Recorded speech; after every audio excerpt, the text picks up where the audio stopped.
한번 읽어보겠습니다. 시작. 안식일이 지남에 막달라 마리아와 야고보의 어머니 마리아와 또 살로메가 가서 예수께 바르기 위하여 향품을 사다 두었다가 안식 후 첫날 매우 일찍이 해 돋을 때에 그 무덤으로 가며 서로 말하되 누가 우리를 위하여 무덤 문에서 돌을 굴려주리요 하더니 눈을 들어본즉 벌써 돌이 굴려져 있는데 그 돌이 심히 크더라. 무덤에 들어가서 흰 옷을 입은 한 청년이 우편에 앉은 것을 보고 놀라매 청년이 이르되 놀라지 말라. 너희가 십자가에 못 박히신 나사렛 예수를 찾는구나. 그가 살아나셨고 여기 계시지 아니하니라. 보라, 그를 두었던 곳이니라.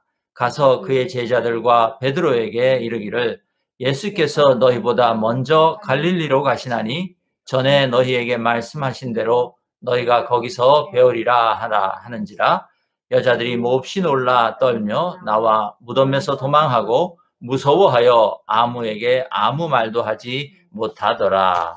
예, 아멘.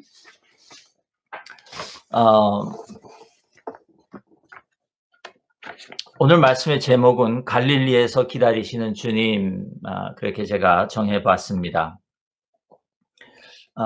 어제 날짜로 미국 내에 코로나 바이러스의 그 확진자 수가 약 52만 명 정도가 되었습니다.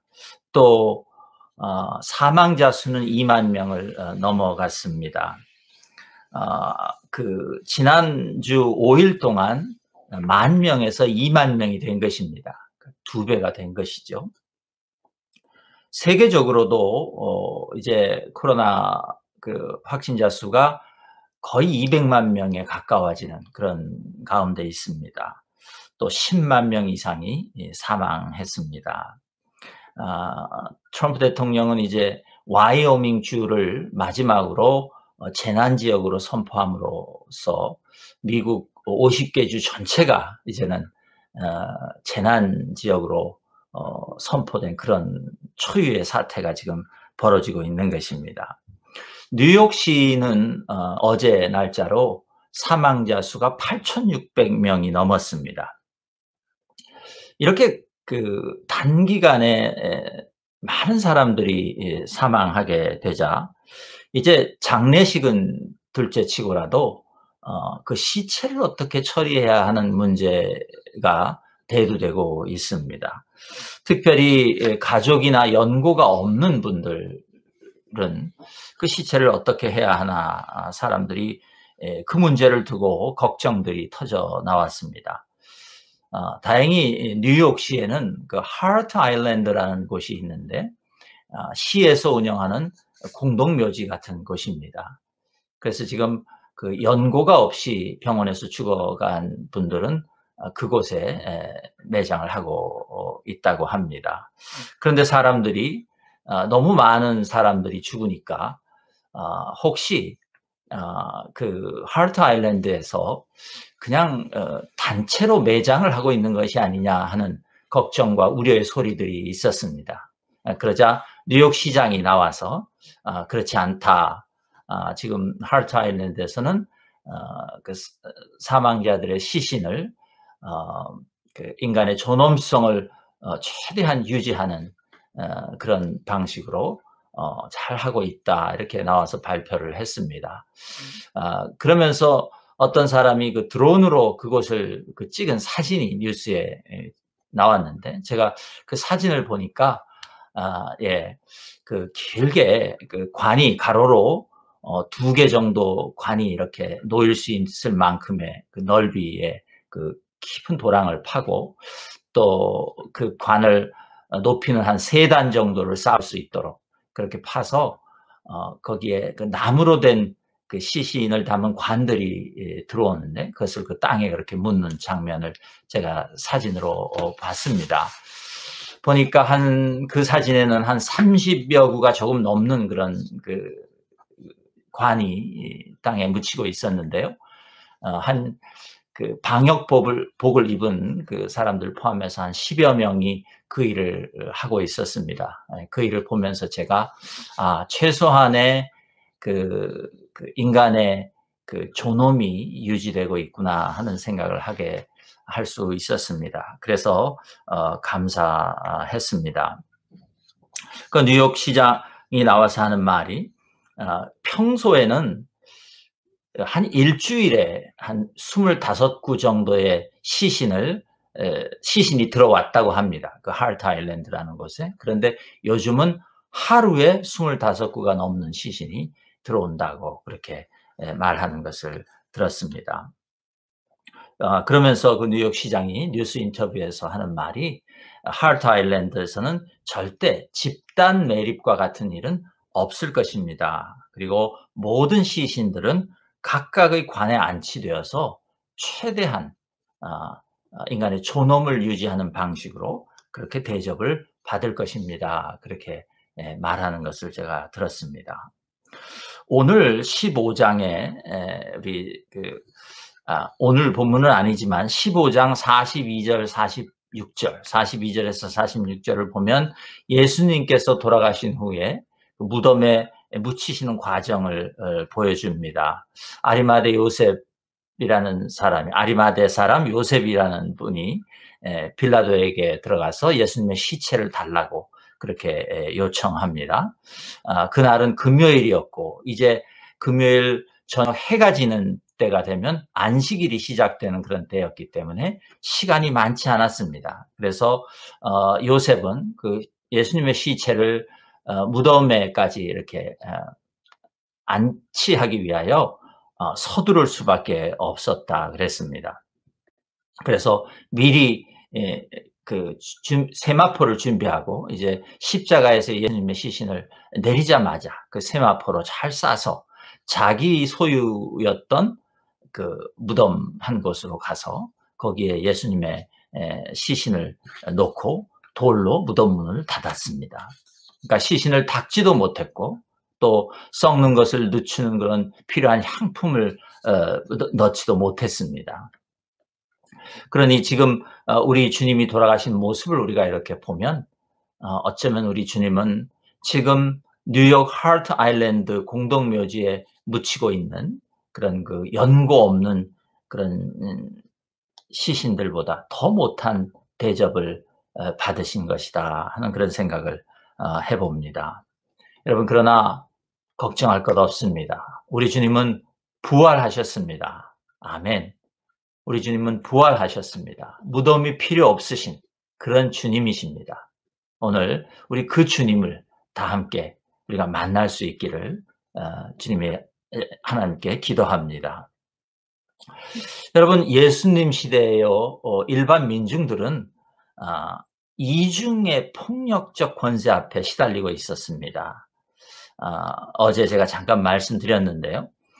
로마라는 세상 권력 또 유대교라는 그 성전 중심의 종교의 폭력 그 두 가지 세상적 권세 그리고 그 권세가 가진 폭력에 시달리면서 살고 있었다는 말입니다. 이 유대교는요 하나님을 믿는 그런 종교였으면서도 불구하고 그 당시 로마라는 폭력 앞에서 정말 무기력하기 짝이 없었습니다. 그래서 이스라엘 백성들한테는 이스라엘 백성들은 로마의 그 권세의 그 폭력에 시달리기도 했지만 동시에 또 유대교라는 종교의 또 다른 차원의 그런 폭력적 권세 앞에 놓여 있었던 것입니다. 그런데 창조주 하나님께서 이제 예수 그리스도의 십자가 죽음과 또 그분의 부활을 통해서 이 우주에는 또 우리의 삶에는 그 두 가지 권세보다 더 강하고 실제하는 힘이 있다, 권세가 있다라는 것을 우리에게 나타내 보여주셨습니다. 먼저 한 번 더 잠깐 그 두 가지 권세를 좀 생각해 보기를 원합니다. 예수님의 죽음은요, 그 성전의 휘장을 찢었습니다. 그러니까 지성소로 들어가는 그 입구를 막고 있었던 그 커튼이 찢어졌던 것입니다. 그럴 때 그 유대교라는 성전 중심의 종교는 역사 속에서 역할이 끝났다. 또 대제사장들이 행사하던 하나님과 백성들 사이의 중재자라는 그 역할과 지위도 이제 상실했다는 것입니다. 그러니 다시 말해서 종교의 권세가 마감되었다는 것입니다. 그런 의미가 있었습니다. 두 번째로요, 예수님의 죽음은 그 세상의 권세 앞에서 아무 힘도 발휘하지 못하던 그런 종교의 죽음을 상징한 것이었다면, 예수님의 죽음이 그런 종교의 죽음을 상징한 것이었다면, 예수님의 부활은 로마가 상징하고 있었던 세상의 권세를 무너뜨린 것이었습니다.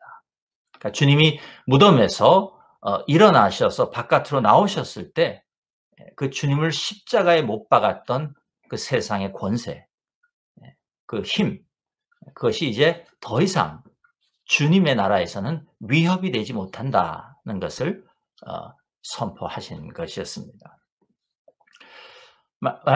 세상의 권세는 폭력적인 힘에 의해서 유지된다. 제가 어제 그런 말씀을 드렸습니다. 그리고 그 힘이 가장 극단적으로 나타나는 것이 뭐냐면 죽음입니다. 그러니까 다시 말해서 세상 권세가 최대치로 발휘될 때, 그때 나타나는 것이 죽음이라 그 말입니다. 그러니까 우리 주님도 그 폭력적인 힘의 희생이 되셨던 것입니다. 그런데 가만히 생각해 보면 그 세상 권세는요, 자기가 발휘하고 있는 그 힘의 대상, 그것이 사라지면 그 힘은 사실상 아무 소용이 없어지는 것입니다. 그러다 보니 그 대상이, 자기가 지금 힘을 발휘하고 있는 그 대상이 죽어버리면, 혹은 자기 앞에서 사라져버리면, 여러분 그 세상의 권세와 힘은 또 다른 죽음의 대상을 찾아다닐 수밖에 없는 것입니다. 그렇게 지속적으로 죽음을 생산해내는 것, 그것이 세상의 권세다. 그렇게 우리가 알 수 있습니다. 그런데 우리 주님이 부활하심으로 말미암아 이제 그 로마라는 세상의 권세가 죽인 대상, 바로 우리 주님이 사라지기는커녕 다시 새로운 생명으로 그들 앞에 나타나게 된 것이었습니다. 여러분, 예수님의 부활은 이렇게 죽음을 무효로 만들어버리는 것입니다. 다른 말로 하면 우리들의 삶에 찾아오는 죽음을, 세상의 힘을 무력화시킨 것이었다는 말입니다. 그러니 우리 주님의 부활은 눈에 보이는 세상의 가장 큰 힘보다 더 큰 힘이 우주에 실제한다는 사실, 하나님께서 만천하에 분명하게 하신 것이었습니다. 여러분, 그렇다고 해서 예수님의 부활이 단지 더 새롭고 더 강한 어떤 신적인 파워가 존재한다는 그것을 증명하기 위한 그런 목적이었던 것은 아닙니다. 주님의 부활은 오히려 이제부터 그 새로운 신적인 파워가 이 세상을 다스리는 시간이 시작되었다는 것을 선포하신 것이었습니다. 다시 말하면 이 세상에 새로운 하나님의 나라가 시작되었음을 알리는 그런 신호탄과 같은 것이었다는 말입니다. 주님의 부활은 그런 것이었습니다. 오늘 우리가 읽은 이 본문을 보면요, 이 본문은요, 그 세상 역사가 이제 그 주님의 부활에 의해서 새롭게 시작되고 있는 그 첫 장면을 지금 보여주고 있습니다. 우린 지금 그 장면을 보고 있는 것입니다. 여러분, 그렇다면 우리가 오늘 읽은 본문의 이 장면은 얼마나 영광스러운 순간입니까? 그리고 이 역사적이고 우주적인 사건이 얼마나 장엄하게 연출되어야 마땅하겠습니까? 의미로만 보면 창세기의 천지 창조와 맞먹는 그런 일이 아니겠습니까? 그런 일이 일어난 것입니다. 그 놀라운 일을 너무나 소박하게 지금 기록하고 있다. 그것을 우리가 보게 됩니다. 특별히 지금 마가복음요. 우리가 읽은 마가복음은 이 어마어마한 역사적 순간을 좀 어이없는 세 여자가 주님의 시체가 있는 무덤으로 가는 장면에서 시작합니다. 제가 이 여자들이 좀 어이가 없었다고 한 이유는 3절 때문에 그렇습니다. 이들은 안식일 다음 날 아주 일찍 일어나서 그 동틀 무렵에 주님의 무덤을 향해 가고 있었습니다. 이미 전날 밤에 그들은 오늘 주님의 무덤에 찾아가서 주님의 시체에 바를 그 향품까지 사두었습니다. 제법 준비를 한 것입니다. 그런데 가면서 서로 주고받는 말이 누가 우리를 위하여 무덤 문에서 돌을 굴려주지? 하며 걱정을 하는 것이었습니다. 여러분 15장 47절에 보면 15장 47절을 보면 주님의 시체가 요셉의 그 무덤에 요셉이라는 사람의 소유의 무덤에 들어가는 것을 막달라 마리아와 요셉의 어머니 요새의 어머니 마리아가 보았다고 그렇게 합니다. 아마 이 여자들은요 그 십자가에서 주님의 시체가 내려지는 그때부터 계속 따라가면서 요셉이 주님의 시체를 세마포로 싸는 것, 또 그 무덤에 넣는 것까지를 다 아마 쭉 지켜보고 있었던 것 같습니다. 그러면서 그 주님의 시신이 올바르게 대접받지 못하고 있는 것이 마음이 아프고 안타까웠던 것이 분명합니다. 그래서 이제 그 무덤이 어디에 놓였는지도 알았고, 그러니 이제 향품을 들고 가서 주님의 시신을 제대로 좀 수습해야 되겠다. 그렇게 좋은 마음을 가지고 가고 있는 중이었습니다. 그런데 가는 중간에 그 무덤이 크고 무거운 돌로 막혀 있다는 사실을 생각하게 된 것입니다. 예수님의 무덤은 자기들 세 사람의 힘으로는 도저히 열 수 없는 그런 돌문으로 닫혀 있었는데 그것을 이제 늦게 생각하게 된 것이죠. 여러분 그 당시의 무덤은 땅을 파서 그렇게 관을 넣는 그런 것이 아닙니다. 평지에 혹은 산에 그저 있는 동굴 같은 곳을 만들어서 그곳에 시신을 넣고 이제 그 문을 돌로 굴려서 막는 것이에요. 근데 그 돌이 그 문의 역할을 하는 돌을 이렇게 수레바퀴처럼 이렇게 둥그렇게 만들어서 굴려서 이렇게 막아 놓았다고 합니다. 그런데 그 당시에는 사람들의 삶이 너무 가난하고 힘드니까 그렇게 이제 막 시신이 들어간 굴에는 그 무덤에는 그 시신을 죽은 사람을 기념하기 위한 그런 수장품들이 함께 거기에 놓여 있었다고 합니다. 그래서 도둑들이 많이 들었습니다. 네, 그래서 아주 크고 무거운 돌로 잘 열지 못하도록 그렇게 닫아 놓고는 했습니다. 아마 예수님의 무덤도 그렇게 무겁고 큰 돌로 막혀 있었던 것 같습니다.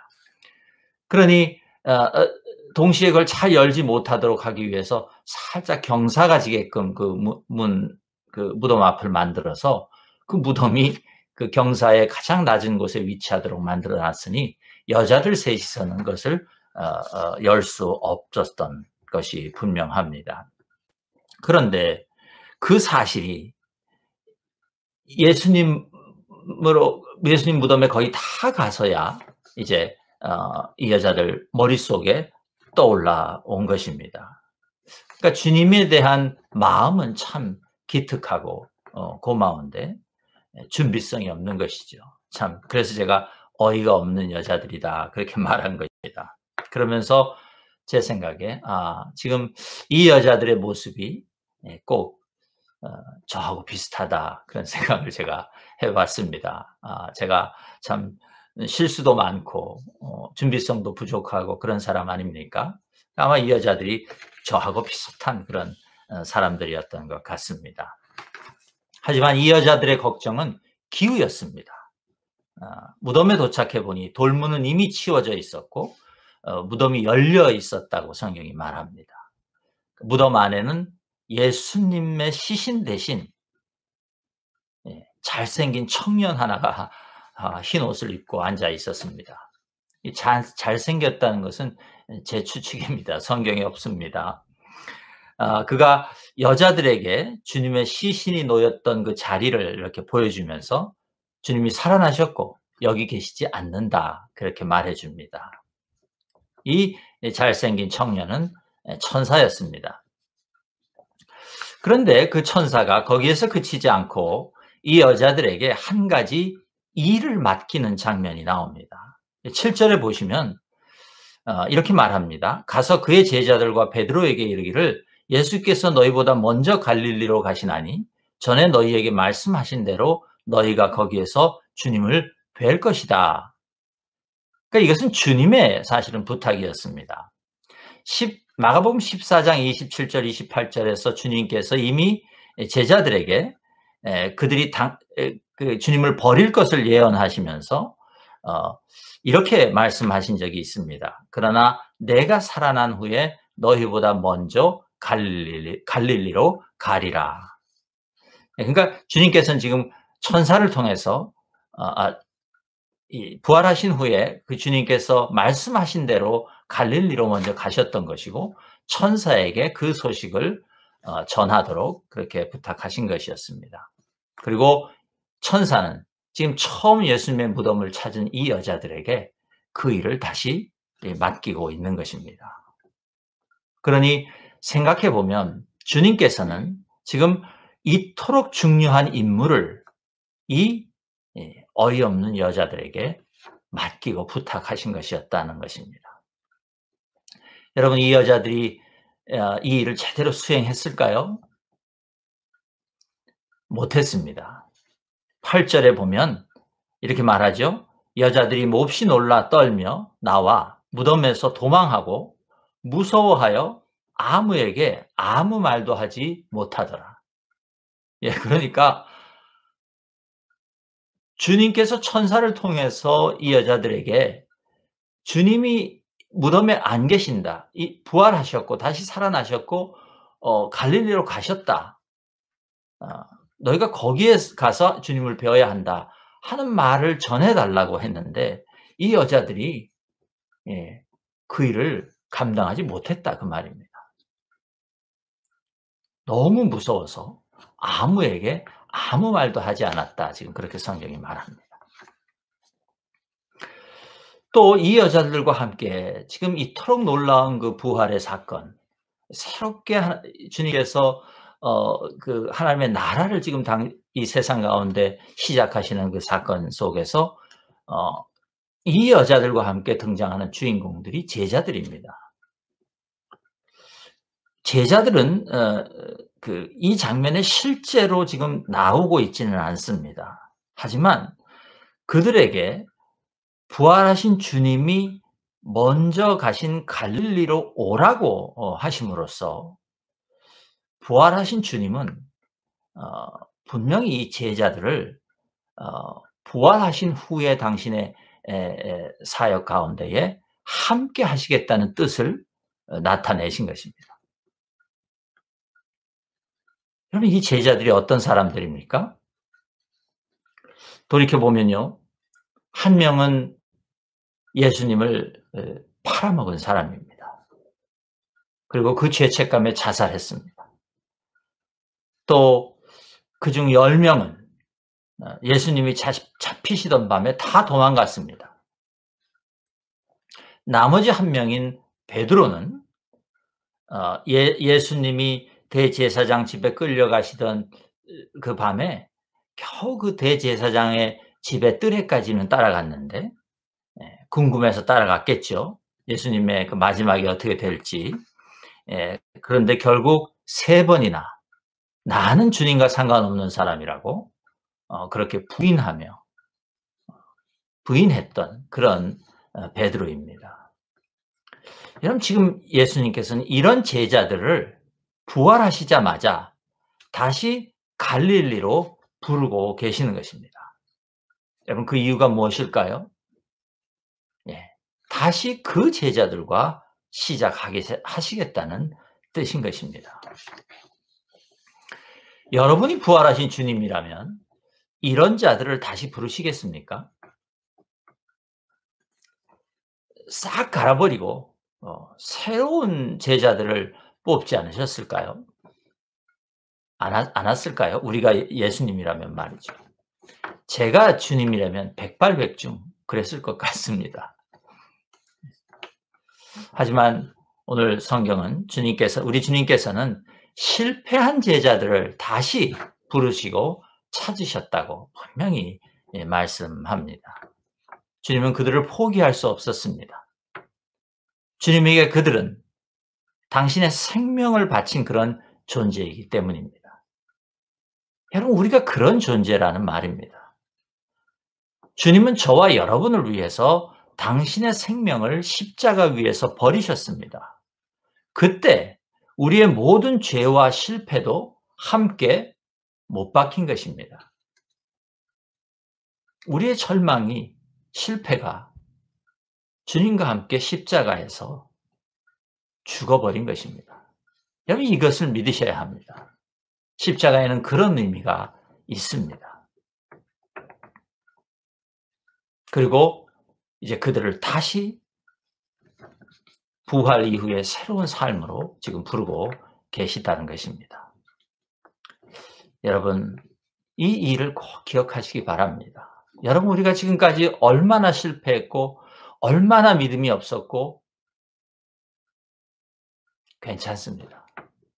우리가 부활하신 주님을 만날 수만 있다면 주님은 다시 우리를 당신의 나라로, 당신의 동역자로, 그렇게 당신의 제자로 그렇게 불러주신다는 말입니다.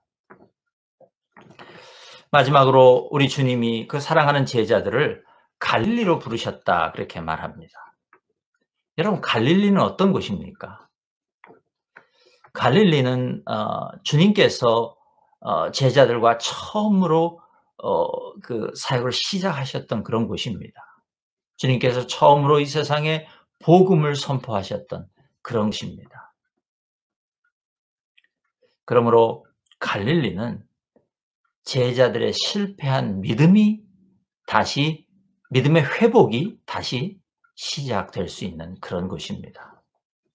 3년이나 주님과 함께 지냈으면서도 주님이 누구이신지를 올바르게 깨닫지 못했던 제자들 아닙니까? 그 제자들이 이제 그 갈릴리로 돌아가서 부활하신 주님을 만남으로 말미암아 참된 주님의 모습을 발견하게 될 것입니다. 그곳이 바로 갈릴리였던 것입니다. 아울러서 그곳은요, 가난한 사람들의 삶의 현장이었습니다. 사람들의 하루하루의 일상이 진행되는 그런 곳입니다. 예루살렘과는 다른 곳입니다. 성전과는 더더구나 다른 곳입니다. 주님은 그 갈릴리에서 사람들의 일상이 있고 가난한 사람들의 부딪힘이 있는 그곳에서 이제 새로운 성전으로서 사람들 가운데에 계시고 사실 것이었습니다. 그곳이 갈릴리입니다. 그러므로 주님이 부활하시자마자 가셨다고 한 그 갈릴리는 저와 여러분을 위한 자리인 줄 믿습니다. 다시 말씀드리지만 주님의 부활은요, 하나님 아버지의 능력을 나타내고 그것을 증명하기 위한 것이 아닙니다. 주님은 부활을 통하여서 실패한 제자들, 바로 우리들이 다시 시작할 수 있는 자리를 발견하게 해 주시는 것입니다. 그러므로 주님은 철저하게 우리를 위하여 십자가를 지신 것이고 또한 우리를 위하여 부활하신 것이라고 저는 믿습니다. 주님은 우리의 모든 죄악을 당신의 몸이 십자가에 못 박힐 때에 같이 못 박히도록 하셨습니다.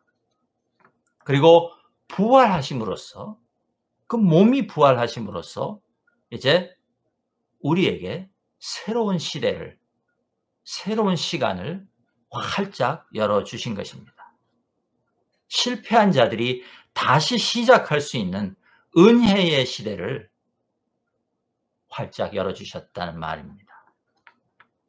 여러분, 이것을 믿으실 수 있기를 축복합니다. 부활은 우리가 다시 시작할 수 있는 자리입니다. 부활은 우리에게 다시 새로운 생명이 부어지는 그런 자리입니다. 이것을 믿으실 수 있기를 주님의 이름으로 축복합니다. 그러나 제자들은요, 여전히 자신들의 실패 안에 머물러 있었습니다. 절망하고 두려워하고 있었다는 말입니다. 그들은 아직도 십자가를 경험한 후에도 그들은 아직도 주님을 제대로 깨닫고 있지 못했습니다. 여러분, 이것이 혹시 우리의 모습 아닙니까? 우리가 십자가에서 주님께서 우리를 위하여 돌아가셨다고 믿고 고백을 하면서도 우리는 아직 주님을 제대로 보지도 못하고 알지도 못하고 있지는 않습니까? 그런 우리들을 오늘 주님께서 갈릴리로 오라 부르십니다. 여러분, 갈릴리로 가야 합니다. 거기에서 부활하신 주님을 만날 수 있습니다. 여러분, 사람들은요, 이제 코로나 바이러스 사태가 다 지나가고 나면 분명히 우리 삶이 예전과 같지 않을 것이다, 그렇게 말합니다. 그것은 저의 말이 아니라 많은 전문가들이 그렇게 말합니다. 그러나 여러분, 부활의 주님을 만나는 사람만이 참된 변화의 시간을 맞이하게 될 줄로 믿습니다. 세상이 아무리 바뀌어도 그 세상의 변화를 따라가는 사람에게는 참된 변화가 생겨나지 않을 것입니다. 오직 부활하신 우리 주님을 만나는 사람만이 자기 인생에 참된 의미를 지니는 새로운 시간 속으로 들어가게 될 것이다. 저는 그렇게 믿습니다. 다시 말씀드립니다. 여러분, 갈릴리는 지금 내가 살아가고 있는 현장입니다. 거기에서 부활하신 주님을 만나시기를 축복하며 기도합니다. 주님이 제자들에게 갈릴리로 오라고 하신 이유는 그곳이 그들의 삶의 현장이며 그들이 있어야 할 곳이기 때문이었습니다. 우리에게도 우리의 갈릴리로 오라고 오늘 주님께서 부르시는 줄로 믿습니다. 여러분, 이 부활의 의미를 오늘 우리가 마음 깊이 간직하심으로 이제 우리 앞에 다가올 새로운 시간을 주님 안에서 참된 부활로 승화해 가시는 그런 저와 여러분 될 수 있기를 주님의 이름으로 축복합니다. 함께 잠깐 기도하겠습니다. 하나님, 참으로 감사합니다. 부활의 생명